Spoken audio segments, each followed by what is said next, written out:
자, 이어서 5예배 공과의 말씀을 살펴보겠습니다. 자, 5예배 공과의 말씀 로마서 3장 1절에서부터 18절까지 있는 말씀입니다. 이 말씀의 제목은 인류는 무엇 아래 있다? 죄 아래 있다 라는 말씀의 제목인데, 대지를 두 개로 나눴어요. 1절부터 8절까지는 유대인의 불신과 하나님의 참되심이다, 이렇게 대지의 제목을 잡았는데, 로마서 가운데 가장 어려운 본문의 말씀을 들으라고 하면 이 부분이에요. 로마서 3장 1절부터 8절까지 굉장히 논리적이고 그러한 부분이기 때문에 주의를 해봐야 되고, 그리고 이 말씀을 제대로 이해했다라고 하면 여러분들의 성경 지식이 대단히 좋은 겁니다. 이 말씀 좀 주목해서 봐야 되고, 그리고 9절부터 18절까지 그러므로 모든 인간은 다 죄 아래 있다, 사도 바울이 성경을 의지해서 이렇게 선포하시는 아주 귀한 본문의 말씀이에요. 그런데 전에 이제 로마서를 제가 강해를 할 때에는 3장 1절부터 8절까지 이렇게 조목조목 얘기를 했는데, 아마 이 부분이 오늘에서도 중점적인 내용이 될 것 같아요. 자, 이방인의 나음이 무엇인가? 이 본문의 말씀 8절까지는 사도 바울과 유대인들 사이에 네 가지 질문과 네 가지 답변으로 되어 있는 말씀이에요. 논리적으로 보면 그렇습니다. 첫 번째는 1절에 있는 것처럼 물어보는 거예요. 1절. 그런즉 유대인의 나음이 무엇이며 할례의 유익이 무엇이뇨? 예, 유대인이 사도 바울한테 물어보는 거예요. 첫 번째 질문인 거예요. 그런즉이라는 얘기는 앞에 2장 1절부터 마지막 29절까지 있는 그 말을 듣고, 사도 바울의 말을 듣고 모든 사람이 다 죄 아래 있다, 심지어는 유대인들도 다 죄인이다 라고 얘기를 듣고 난 다음에 이렇게 물어보는 거예요. 유대인이 다 하나님 앞에서 죄인이라고 하면 하나님께서 선택하신 유대인은, 그러면 유대인으로 나온 게 뭐가 더 좋냐는 거예요. 유대인으로 태어난 것이 무슨 유익이 있고, 할례를 주신 것이 우리에게 무슨 유익이 있겠느냐? 당연히 물어보겠죠? 앞에서 그랬잖아요. 표면적 유대인이 아니라 이면적 유대인이다. 할례를 받은 것, 율법을 가졌다는 게 중요한 게 아니라 진정한 하나님의 말씀답게 살아야 되고, 할례를 받은 것, 육체적으로 표시나는 게, 그게 선택받았다는 민족으로서 표시를 받은 게 중요한 게 아니라 마음 가운데 할례를 받아서 하나님을 믿는 것이 중요하다라고 얘기를 했더니, 그럼 우리가 유대인인데 유대인으로 나는 것은 뭐가 유익이 있느냐는 거예요. 당연히 이렇게 물어보겠죠? 이렇게 물어보는 거라고요. 그랬더니 사도 바울이 답하기를 2절처럼 답을 하는 거예요. 2절 보시면, 범사에 많으니 첫째는 저희가 하나님의 말씀을 맡았음이니라. 예. 1절의 말씀 이해가 되셨습니까? 유대인은 유대인으로 하나님께서 선택해서 선민으로 삼았다는 것은 무슨 유익이 있느냐라고 물어봤더니 범사에 많다. 뭐가 많다는 건가? 첫 번째는 너희가 누구의 말씀을 맡았다? 하나님의 말씀을 맡은 것이다. 세계에 수많은 민족이 있습니다. 그렇죠? 지금 이 시간에도 세계에 수많은 민족이 있잖아요. 그런데 하나님의 선택을 받아서 하나님의 율법을 맡은 민족은 유일하게 세계에서 한 민족밖에 없어요. 그게 누구? 유대인이에요. 하나님으로 선택을 받아서 신의 산에서 모세로부터 율법을 받았다는 것이 얼마나 큰 은혜예요. 그러니까 여기서 첫째라는 얘기는 으뜸이라는 얘기예요. 으뜸은, 첫 번째는, 가장 중요한 은혜는 너희가 하나님의 은혜의 말씀을 맡았다는 사실이다. 장자의 은혜를 받아서 하나님의 말씀을 맡았다는 것이 얼마나 큰 은혜예요. 수많은 사람들이 하나님의 말씀도 모르고 살아가는 사람들 많습니다. 지금 이 시간에도 예수 그리스도가 구원의 주님이라는 사실을 모르고 죽어가는 영혼들도 있어요. 그런데 유대인들은 나면서부터 율법을 배워요. 얼마나 큰 은혜예요. 그렇죠? 그것이 첫 번째 은혜라고 하는 거예요. 그리고 난지 8일이 되면 뭐를 받고? 할례를 받고. 얼마나 큰 은혜라는 얘기예요. 그 자체가 너무나도 큰 은혜를 받았다고 하는 사실입니다. 그러니까 하나님께서 그런데 유대인을 선택하신 이유가 뭐고, 율법을 주신 이유가 뭔가? 하나님의 말씀을 맡은 자로서 청지기의 역할을 잘해서 모든 세상 사람들이 유대인을 바라보고 유대인에게 주신 예수 그리스도를 믿어서 다 세상 사람들이 유대인과 같이 구별된 하나님의 사람으로 구원받기를 원하셨던 거예요. 목사님 강의에서 보니까 이거 모판에 비유를 했더군요. 모내기 요즘 옛날에는 모내기 하기 전에 그 모판에다가 모를 심었잖아요. 그렇죠? 모내기 하려고. 그리고 이제 모내기 때가 되면 그 모판에서 모를 떼가지고 모를 냅니다. 그렇죠? 그것처럼 유대인들은 못판과 같아요. 못판. 모내기 하기 전에 못판. 그러니까 전체의 그 많은 논 가운데에서 목판으로 잡아가지고 모를 심었다는 자체가 얼마나 큰 거냐고요. 그 은혜를 누가 받았다고요? 유대인들이 받았어요. 먼저 은혜를 받았다고. 먼저 장자의 은혜를 먼저 받았어요. 자, 9장 4절 5절 한번 보세요. 9장 뒤로 넘겨서 로마서 9장. 그들은 이스라엘 사람이라 그들에게는 양지들과 영광과 언약들과 율법을 세우신 것과 예배와 약속들이 있고 5절까지요. 조상들도 그들의 것이요 육신으로 하면 그리스도가 그들에게서 나셨으니 그는 만물 위에 계셔서 세세의 찬양을 받으신 하나님이시라. 아멘. 예. 저희는 이스라엘 사람이라 저희에게는 양자됨과 영광과 언약들과 율법을 세우신 것과 예배와 약속들이 있고 조상들도 저희의 것이요 육신으로 하면 그리스도도 저희에게 나셨으니 저는 만물 위에 계셔서 세세의 영광을 받으실 하나님이시라. 아멘. 이렇게 얘기해요. 근데 유대인들은 겉으로 봤을 땐 다 가진 거예요. 율법도 가졌고 육신으로 하게 되면 그리스도도 누구에게서 나셨고 유대인에게 나셨어요. 다 가졌어요. 다 가졌어요. 얼마나 큰 은혜를 받았냐고요. 그것이 첫 번째 은혜라고 하는 겁니다. 첫 번째 은혜. 그런데 중요한 사실은 뭔가 그 유대인 가운데 오신 예수 그리스도를 그들이 어떻게 하지 않았어요? 믿지 않았어요. 다 가졌는데 그 예수님이 오셨는데 예수님을 영접하지 않아요. 이거 어떻게 설명을 해야 돼? 다 가졌는데 그 율법에 실제로 오신 예수님을 영접하지 않았으니까 그들은 진실로 하나님을 믿는 사람이라고 얘기할 수가 없다는 얘기예요. 두 번째 말씀 이제 3절부터 나오는 겁니다. 3절 보시면 어떤 자들이 믿지 아니하였으면 어찌하리요? 그 믿지 아니함이 하나님의 믿부심을 빼하겠느냐? 예. 자, 이렇게 얘기를 하니까 어떤 자들이 믿지 아니하였다. 유대인들이 누구를 믿지 않았다는 거예요. 예수를 믿지 않았다. 예수를 믿지 않고 죽었으니까, 영접하지 않았으니까, 그럼 믿지 아니함이 하나님의 믿부심, 하나님의 언약을 폐할 수 있겠느냐는 뜻이에요. 이게 무슨 얘기인지 아시겠죠? 이게 비난적으로 얘기를 하는 거예요. 하나님께서 마련하신 그 유일한 구원의 길이 되신 예수 그리스도를 믿지 않았으니까 그러면 하나님께서 그 하나님의 계획대로 구원의 길을 열어 나가셔야 될 것인데 하나님께서 계획하신 모델이 차질이 미뤄지는 게 아니겠느냐라는 뜻이에요. 사람이 믿지 않았다라고 해서 예수 그리스도를 믿지 않았다라고 해서 하나님께서 구원의 길이 막히는가? 그렇지 않아요. 다른 방법을 사용하십니다. 그 말씀이 4절에 있는 말씀이에요. 4절. 그럴 수 없느니라. 사람은 다 거짓되되 오직 하나님은 참되시다 할지어다 기록된 바 주께서 주의 말씀에 의롭다함을 얻으시고 판단받으실 때에 이기려 하심이라 함과 같으니라. 예. 유대인들이 믿지 않았으니까 하나님의 구원의 계획이 틀어진 게 아니냐라고 물어봤더니 사도 바울이 뭐라고 대답하냐면 그럴 수 없다. 왜? 그러면서 그 이유를 얘기를 사람은 다 거짓되다. 사람은 다 거짓돼도 누구는 참되시다? 하나님은 참되시다. 하나님의 구원의 계획이 사람이 거짓되다 해서 취소되거나 변경되거나 또는 폐해질 수 없다는 거예요.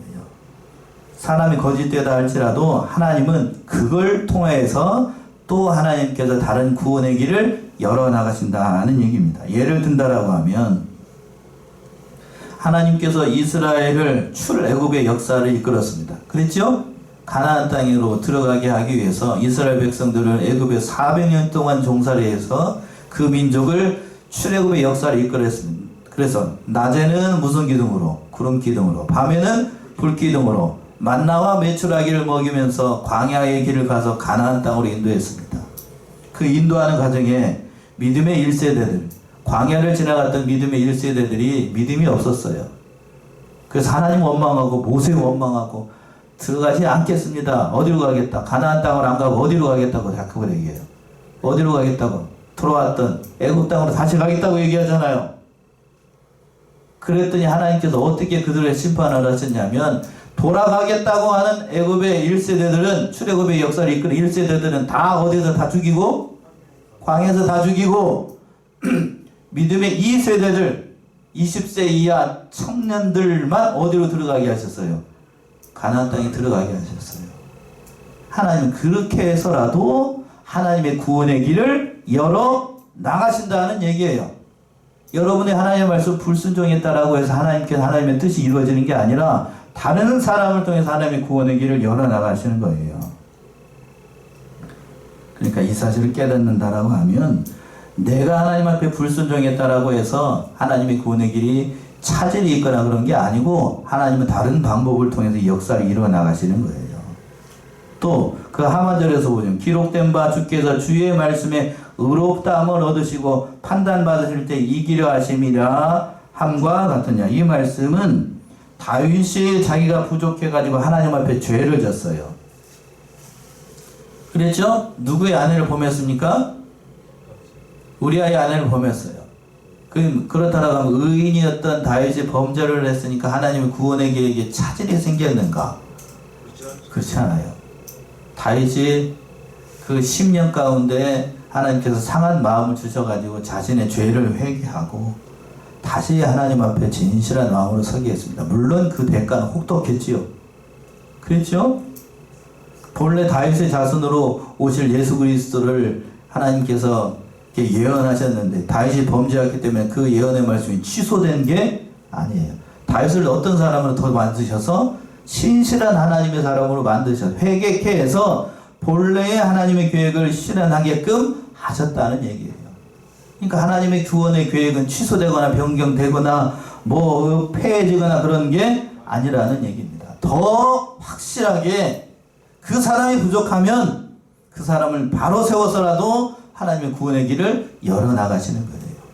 여러분이 부족하면 여러분에게 다른 사람을 붙여서라도 여러분을 세워서 하나님의 구원의 길을 하시도록 하는 거예요. 만약 못하겠다 주저앉으면 어떻게 되는가? 다른 사람 세워요. 다른 사람 세워요. 그랬죠? 다 마태복음 21장에서 보시게 되면 하나님께서 그 얘기를 했습니다. 하나님 믿지 않는 사람들에게 순종해서 포도원에 가라라고 했더니 포도원에 가겠다라고 하는 사람이 있었고 가겠지 않겠다라고 하는 사람이 있었어요. 그런데 사람은 거짓되기 때문에 한 입으로 두 마디 할 수는 있어도 하나님은 다른 방법을 통해서 그 역할을 하신다는 얘기예요. 자, 어렵지 않죠? 첫 번째, 두 번째 어렵지 않아요. 첫 번째는 그랬어요. 그럼 유대인으로 태어난 것이 무슨 유익이 있겠느냐? 첫 번째는 뭘 맡은 것이 유익이라고 그랬어요. 2절에서 하나님의 말씀을 맡은 것이 큰 은혜라고 얘기를 했어요. 그럼 두 번째는 뭐라고 그랬냐면 믿지 않으면 믿는 자 유대인들이 믿지 않았으니까 하나님의 믿으심 하나님의 구원의 계획을 폐할 수 있느냐? 그럴 수 없다는 거예요. 하나님은 다른 방법을 통해서 구원의 길을 열어가신다. 자, 세 번째 말씀이 이제 5절부터 있는 말씀이에요. 5절 보시면 그러나 우리 불의가 하나님의 의의를 드러나게 하면 무슨 말 하리요?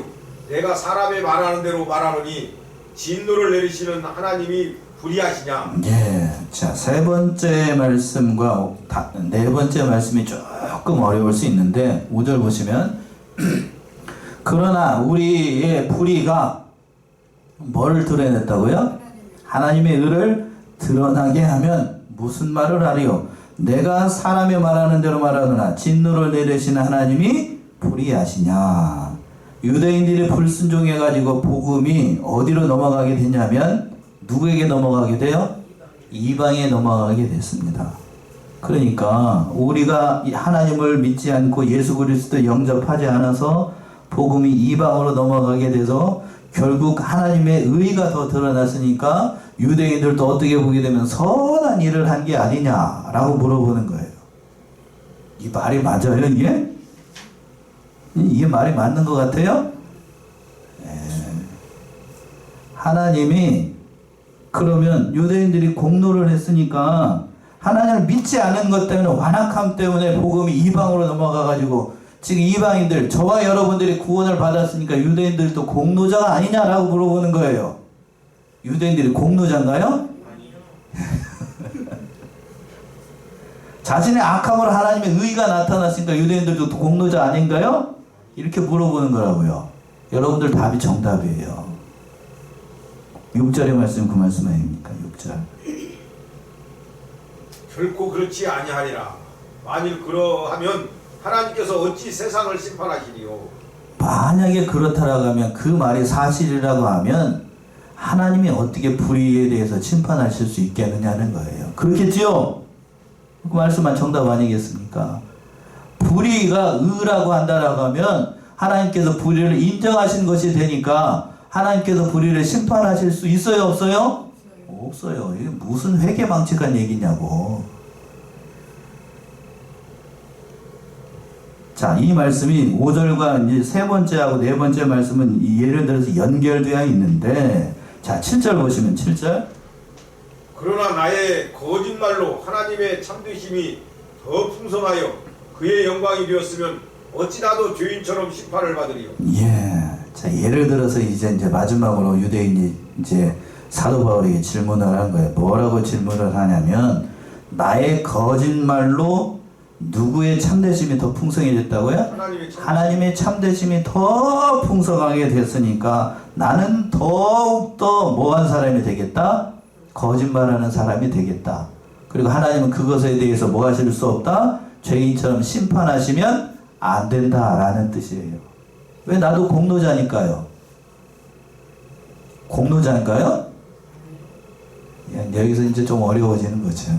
예를 든다라고 하면 가룟 유다가 예수님을 팔았습니다. 그랬죠? 가룟 유다가 예수님을 팔아가지고 예수님께서 십자가를 지시고 죽으시고 3일 만에 구원하시고 하나님의 구원의 역사가 이루어져 나갔습니다. 그래서 하나님의 영광이 더 많이 드러나게 됐잖아요. 그렇죠? 그렇죠? 그랬으니까 가룟 유다도 하나님의 구원사에게 공로자입니다. 이렇게 말할 수 있나요? 여러분 이제 대답해 보세요. 그럴 수 없죠. 예. 그거에 대해서 대답을 하실 수 있겠네요. 오늘날 신학자들 가운데 신학에 별로 뒷받침되지 않은 성도들과 신학자들 가운데 가룟 유다가 하나님의 구원사에게 공로다라고 이렇게 얘기하는 사람들이 많다고요. 제가 앞에서 이제 쉬는 시간에 그 신학이 바탕이 된다라고 얘기를 했잖아요. 지금 이 말씀이 그대로 드러나고 있는 거예요. 자, 100번 양보를 해가지고 제가 여러분이 가룟 유다고 제가 가룟 유다라고 하면 가룟 유다는 그때 신앙 양식을 바로 써가지고 어떻게 해야 되냐면 예수님을 팔면 돼요, 안 돼요? 예수님을 팔면 될까요, 안 될까요? 여러분이 가룟 유다라고 생각을 해봐요. 그때가 됐어요. 그럼 은 30에 예수님을 여러분 팔아야 돼, 안 팔아야 돼? 안 팔아야 되는 거라고요. 그게 정상이라고요. 그게 신앙 양심을 똑바로 쓰는 거고. 죽음이 다가온다 할지라도 그 사람은 은전 30에 예수님을 팔면 안 되는 거예요. 이걸 조금 알까리 할 것 같으니까. 자, 가룟 유다 얘기를 하니까 여러분이 좀 헷갈릴 수 있어. 자, 예수님께서 사도 베드로한테 얘기를 했습니다. 이 밤이 닭이 2번 울기 전에 네가 나를 모른다고 몇 번 부인하리라? 3번 부인하리라.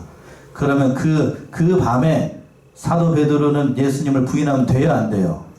안 돼요. 이건 이해가 되시죠? 왜? 그렇게 하는 건 하나님의 뜻이 아니고 베드로의 신앙에도 맞지 않는 일이에요. 그 공로를 세우는 게 아니라고요. 그것 때문에 사도 베드로는 죽는 날까지 양심의 가책을 받아가지고 닭이 울 때마다 펑펑 울었답니다. 왜? 그 눈빛이 그대로 성경에 나오잖아요. 2번 딱 부를 때에 예수님이 뒤돌아봐가지고 베드로의 눈 딱 마주쳤어요. 그때 심정이 어떻겠어요? 펑펑 울었다고 통곡했다라고 얘기를 했는데 그 눈빛이 그대로 보일 거 아닙니까? 근데 그걸 통해서 하나님은 베드로에게 그 그 교만하고 어떻게 보게 되면 수제자라고 하는 그 모든 것을 예수님께서 꺾으셨던 거예요. 그래서 평생 그 짐을 지고 사수제자로서의 그 모든 사명을 충성되게 감당을 하셨어요. 하게끔 하셨어요. 하나님이 그걸 또 이용을 하신 거죠. 딱 그대로 그 논리 그대로 누구에게 적용한다라고 하면 가룟 유다에게 적용을 해봅시다. 그 밤이 무섭습니다. 다른 제자들 다 도망가고 다 도망가요. 은 30에 예수님을 팔라고 유혹을 합니다. 마귀가 껴이고 사람들이 유혹을 해도 자기는 목숨을 다해서라도 은 30 예수를 팔면 안 됩니다. 그 공로자 아니에요. 만약에 가룟 유다가 예수님을 팔지 않았다라고 하면 하나님께서 그러면 십자가의 구원의 길을 어떻게 여셨을까? 어떻게 하셨을까요? 앞에서 이미 답이 나와 있어. 다른 방법을 통해서 하나님이 하시는 거예요. 다른 방법을 통해서. 그러니까 가룟 유다는 그렇게 하면 안 되는 거예요. 이게 신앙이 바탕이 안 되니까 이걸 미혹하는 사람들이 많다니까요. 대제사장들과 서기관들과 그리고 바리새인들이 예수님을 죽이려고 호시탐탐 노리고 있었어요. 다른 방법을 동원했겠지요. 다른 방법. 그러니까 그것에 대해서 이제 정죄를 받아가지고 사도 그 가룟 유다는 그것을 통하여서 그 죄 때문에 결국 하나님의 심판을 받아서 결국에는 죽게 되는 겁니다. 그 말씀이 8절에 있는 말씀이죠. 8절 보시면 또는 그러면 선을 이루기 위하여 악을 행하자 하지 않겠느냐. 어떤 이들이 이렇게 비방하여 우리가 이런 말을 한다고 하니 저희가 정죄받는 것이 옳으니라. 예. 또한 그러면 선을 이루기 위하여 뭐를 행하자? 악을 행하자. 자, 이 말씀은 하나님의 선을 위해서, 하나님의 공의를 위해서, 하나님의 사랑을 위해서, 하나님의 일을 위해서 사람이 악을 해도 되는가? 그래도 되나요? 아니요. 옳지 않아요. 옳지 않습니다. 그런 사람은 뭐라고 되냐면 가로 띄고 가로 건너뛰고 저희가 뭘 받는 것이 옳다? 정죄를 받는 것이 옳다는 거예요. 그런 생각을 하는 것 자체가 이미 저주를 받은 백성이라는 얘기예요. 그러니까 이 논리를 잘 이해를 해야 그 로마서의 전체적인 논리를 우리가 이해할 수 있다는 얘기입니다. 아무리 그러니까 우리가 죄 가운데 있고 죄악 가운데 빠진다 할지라도 우리는 그런 죄악된 방법을 통해서 하나님의 의를 이루려고 해서는 안 된다 하는 사실이에요. 드라마나 영화 같은 거 보게 되면 선한 사람이 두드러지게 이렇게 선한 역할을 두드러지게 하려고 하면 무슨 역할을 더 잘해야 되냐라고 하면 악역하는 사람이 더 잘해야 된다고 얘기합니다. 그런가요? 예. 옛날에 요즘 드라마 보게 되면 그렇잖아요. 악역하는 사람이 얼마나 더 악하게 연주를 해야, 악하게 역할을 잘해야 뭐한 사람이 빛나? 옆에서 선한 역할을 하는 사람이 더 빛나요. 우리 저기 동화로 얘기한다라고 하면 팥쥐가 멋스러워야? 팥쥐스러워야 누가 더 빛나고? 콩쥐가 빛나고. 자, 흥부놀부전에서 누가 더 역할을 잘해야? 흥부가 역할을 잘해야? 아니지요? 뭐가 역할을 더 잘해야? 놀부가 아주 놀부스럽게 그냥 아주 역할을 잘해야 흥부가 빛이 나는 것처럼. 그 논리를 지금 여기서 이렇게 얘기를 하고 있다고요. 그건 세상에서나 통하는 얘기고 하나님의 세계에서는 악인이 악인의 역할을 한다라고 해서 그게 하나님의 일을 이루어 나가는 게 아니에요. 물론 하나님은 그 악한 일을 통해서 하나님의 일을 이루어 나가시는 게 맞아요. 그러나 그렇다고 해서 내가 악인이 되겠다라고 하는 건 그 인생이 불쌍한 거예요. 맞습니까? 마태복음 7장에서 보시게 되면 그 하나님께서 목사들과 선지자들과 그 사람들을 세울 때에 선한 사람만 세우는 게 아니에요. 그렇죠? 목사들과 선지자들과 성도들을 세울 때에 주의 종들을 세울 때에 선한 사람만 세우는 게 아니에요. 주의 이름으로 선지자 노릇하고 주의 이름으로 귀신을 쫓아내는 한번 찾아봅시다요. 마태 7장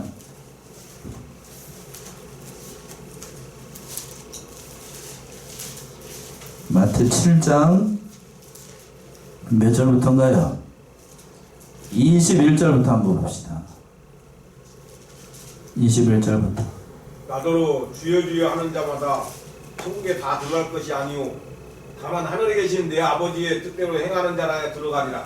그날에 많은 사람이 나더러 이르되 주여 주여 우리가 주의 이름으로 선지자로도 하며 주의 이름으로 귀신을 쫓아내며 주의 이름으로 많은 권능을 행치 아니하였나이까 하리니 그때에 내가 저희에게 밝히 말하되 내가 너희를 도무지 알지 못하니 불법을 행하는 자들아 내게서 떠나가라 하리라. 예, 그랬습니다. 21절에서 그랬죠. 나더러 주여 주여 하는 자마다 천국에 다 들어가는 것이 아니요. 누구의 뜻대로? 다만 하늘에 계신 내 아버지 뜻대로 행하는 자라야 들어간다는 거예요. 이 말씀 그대로 적용한다라고 하면 로마서에서 유대인들이 하나님께서 본래 유대인에게 맡겨진 그 복음의 역할을 잘 감당하지 않으면 그 비록 유대인이라 할지라도 어디에 들어가지 못해요? 천국에 못 가요. 천국에 못 간다.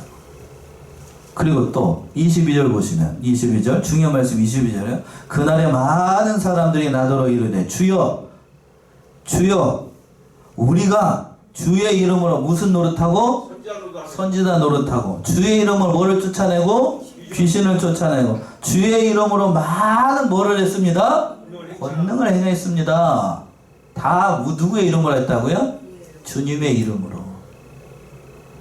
그러니까 여기서 보게 되면 주의 이름으로 하나님께서 그 종을 세울 때에도 능력도 주시고 악한 종이라고 할지라도 비록 선하지 않은 종이라고 할지라도 하나님께서 능력을 주셔요. 누구에게 능력을 주는 것처럼 오늘 한국교회를 아주 어지럽히고 있는 무슨 천지? 신천지 이만희 씨에게 능력을 줘요. 박태선 씨에게 능력을 주고 또 누구에게? 또 누구요? 통일교 누구? 문성명에게 능력을 줘요. 능력을 안 줬으면 좋겠는데 능력을 줘서 왜 그런 일을 하게끔 하는가? 그때 이렇게 심판하시려고. 이해되십니까? 이런 사람들이 있어야 선한 편에서 하나님의 일을 감당했던 사람들이 빛이 나요. 그런데 하나님 편에서 하나님의 말씀답게 하나님의 뜻대로 행한 자들이 아니라 이렇게 사용된 사람들은 죄송한 얘기입니다만 23절에 있는 것처럼 그때에 내가 저희에게 밝히 말하되 내가 너희를 도무지 뭐하느니? 알지 못하느니 불법을 행하는 자들아 내게서 어떻게 하라? 떠나가라. 이만희 씨 이때 떠나갑니다. 이만희 씨라고 했어요. 찍고 있으니까. 또 누구?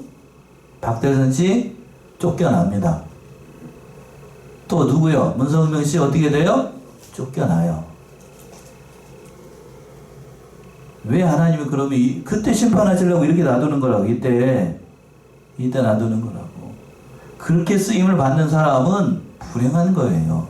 가룟 유다가 은 30에 예수님을 팔고 그 양심의 가책을 받아가지고 목매달아서 죽습니다. 그게 얼마나 불쌍한 거냐고.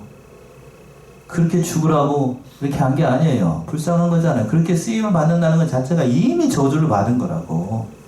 그게 하나님의 선을 드러낸 것이다. 그런 걸 일삼는 것을 궤변이라고 얘기를 하는 거야. 그것을 죄라고 얘기를 하고 성경은. 이해되시죠? 그렇게 얘기하는 건 하나님의 의를 드러내는 게 아니에요. 이게 왜 사도 바울이 그러면 로마서에서 3장 1절부터 8절까지 이 말씀을 하는가? 사람이 얼마나 거짓된가? 얼마나 추한 존재인가? 얼마나 가증스러운 존재인가를 드러내기 위해서 이런 얘기를 하는 거라고요. 그래서 3장 9절 이하에 있는 말씀이 그래서 중요한 겁니다. 로마서 3장으로 보세요. 3장 9절부터 보시면 그러면 어떠하뇨? 우리는 나으뇨? 결코 아니라 유대인이나 헬라인이나 다 죄 아래 있다고 우리가 이미 선언하였느니라. 9절 우리 합독합시다. 9절 시작. 그러면 어떠하뇨? 우리는 나으뇨? 결코 아니라 유대인이나 헬라인이나 다 죄 아래 있다고 우리가 이미 선언하였느냐. 그러면 어떠하뇨? 우리는 더 나으냐? 여기서 우리라는 얘기는 누구냐면 유대인들 말고 이 말씀을 전하는 사도 바울과 지금 그리고 이 말씀을 보고 있는 저와 여러분들도 그러면 그들보다 우리가 더 나으냐? 절대 나은 게 아니에요. 사도 바울 그 사람들에 비하면 나은 사람인가? 예수 믿기 전에 사도 바울 그 사람들보다 나은 사람이었나요? 천만의 말씀입니다. 예수님을 믿는 사람들 잡아 죽이려고 앞장을 섰던 게 사도 바울이에요. 결코 나은 사람이 아니었어요. 그래서 사도 바울이 얘기하고 싶은 게 유대인이나 헬라인이나 다 어디 아래 있다? 죄 아래 있다. 여러분도 예수 믿지 않았으면 다 누구 아래 있어요?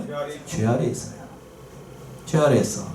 죄 아래 있는 사람이 불쌍하고 가련해서 하나님이 기록된 바, 그래서 10절의 말씀, 그래서 선포되는 겁니다. 10절. 기록한 바 의인은 없나니 하나도 없으며. 기록한 바 의인은 없나니 몇 명도 없다? 하나도 없어요. 소망이 없다는 거예요. 인간에게 소망이 없다. 유대인들에게도 소망이 없고 이방인에게도 소망이 없고 심지어는 주의 종들에게도 소망이 없다는 얘기예요. 소망이 없다. 바라봐야 할 대상이 그럼 뭔가 뒤에 가서 나와요. 다음 주에. 누구를 바라봐야 될 것 같아요? 사람에게 소망이 없어요. 누구를 바라봐야 돼? 예수를 바라봐야 된다는 얘기예요. 예수를. 사람이 얼마나 소망이 없는가? 11절부터 계속 나옵니다. 11절 보시면 깨닫는 자도 없고 하나님을 찾는 자도 없고. 예, 깨닫는 자도 없어요. 또 누구를 찾는 자도 없고 하나님을 찾는 자도. 인간의 스스로는 하나님을 찾을 수가 없어요. 하나님의 진리의 말씀을 깨달을 수도 없고. 다 깨닫는다고 해도 어떻게 깨닫는가? 12절처럼 다 치우쳐 한 가지로 무익하게 되고 선을 행하는 자는 없나니 하나도 없구나. 예, 다 치우쳐 한 가지로 무익하게 되고 선을 행하는 자는 없나니 하나도 없다. 아무것도 할 수 있는 능력이 인간에게는 없다는 거예요. 신학적으로 이걸 뭐라 그러면 전적 무능력이라고 해요. 전적 무능력. 아무것도 할 수 없어요. 아무것도. 그래서 저희 입구멍은 뭐를 짓는가? 13절. 저희 목구멍은 열린 무덤이요 그 혀로는 속임을 베풀며 그 입술에는 독사의 독이 있고. 예. 여러분 입에서 이런 말이 나온다라고 하면 참 불쌍한 거예요. 13절 보시면 저희 목구멍은 열린 무엇이고 무덤이고 그 혀로는 속임을 베풀며 그 입술에는 뭐가 가득하다? 독사의 독이 있다. 입으로 죄를 짓기 딱 좋아요. 어느 목사님은 그렇게 얘기를 하시더군요. 눈하고 귀는 죄가 어떻게 하는 것이고 들어오고 보는 것이고, 눈하고 귀는 그래요. 죄가 들어오기 딱 쉽잖아요. 그런데 입은 뭐 하기 쉬운 것? 죄를 어떻게 하기 쉬운 것? 말하기 쉬운 것, 짓기 쉬운 것이 입이에요. 입. 그러니까 함부로 얘기하면 안 돼. 말을 할 때도 정제해서 얘기를 해야 됩니다. 정제해서. 그래서 저희의 목구멍은 뭐라고 얘기했어요? 열린 무덤이라고. 온갖 죽을 것이 다 나와요. 입에서. 입에서 어떻게 나오는가? 마가 7장을 한번 가봅시다. 마가 7장 20절에서부터 23절. 마가 7장 20절에서부터 23절. 또 가라사대 사람에게서 나오는 그것이 사람을 더럽게 하느니라. 속에서 곧 사람의 마음에서 나오는 것은 악한 생각, 곧 음란과 도적질과 살인과 간음과 탐욕과 악독과 속임과 음탕과 hul기는 눈과 해방과 교만과 방패니 이 모든 악한 것이 다 속에서 나와서 사람을 더럽게 하느니라. 예, 그 속에 있는 것이 입으로 나와서 사람을 더럽게 한다고요. 그러니까 입으로 입술로 죄를 짓지 않도록 해야 되고. 또 14절 보시면 본문 돌아서 14절. 그 입에는 저주와 악독이 가득하고. 예, 그 입에서 온갖 저주스러운 말이 나오고 사람에게는 소망이 없어요. 또 15절부터 18절까지. 그 발은 흘리는데 빠른지라 파멸과 고생이 그 길에 있어 평강의 길을 알지 못하였고 저희 눈앞에 하나님을 두려워함이 없느니라 한과 같으니라. 예, 그 발은 피 흘리는데 빠르고 파멸과 고생의 길이 있고 평강의 길을 알지 못하고 결국에는 어떻게 되는가 하면 18절의 말씀이 참 의미심장한데 저희 눈앞에 누구를 두려워함이 없어요? 하나님을 두려워함이 없어요. 화인 맞은 양심이 돼서 하나님을 두려워하지도 않아. 이제 범죄자들 한번 보세요. 처음에 범죄를 할 때에는 그래도 얼굴 가리고 눈 잘 가리고 이렇게 좀 부끄러워하는 것 같지만 큰 도둑일수록 죄를 두려워하지 않습니다. 맞나요? 틀리나요? 예, 원래 틀은 얼굴 빳빳이 들고 나는 죄인이 아닌 것처럼 얘기를 해야 돼요. 하나님을 두려워하는 바가 없게 되는 겁니다. 그러니까 이러한 인간의 약함이 어떠한지를 다시 한번 깨닫게 되는 그런 말씀이라고 하는 사실이에요. 우리가 이 사실을 깨닫고 사람에게는 소망이 없고 오직 누구에게만 소망이 있다? 예수님에게만 소망이 있다. 그 말씀이 이제 3장 이하에서 잘 얘기를 하고 있어요. 우리가 이 사실을 깨닫고 예수 그리스도만을 바라보는 믿음으로 승리하는 저와 여러분들이 다 되시기 바랍니다. 기도하겠습니다.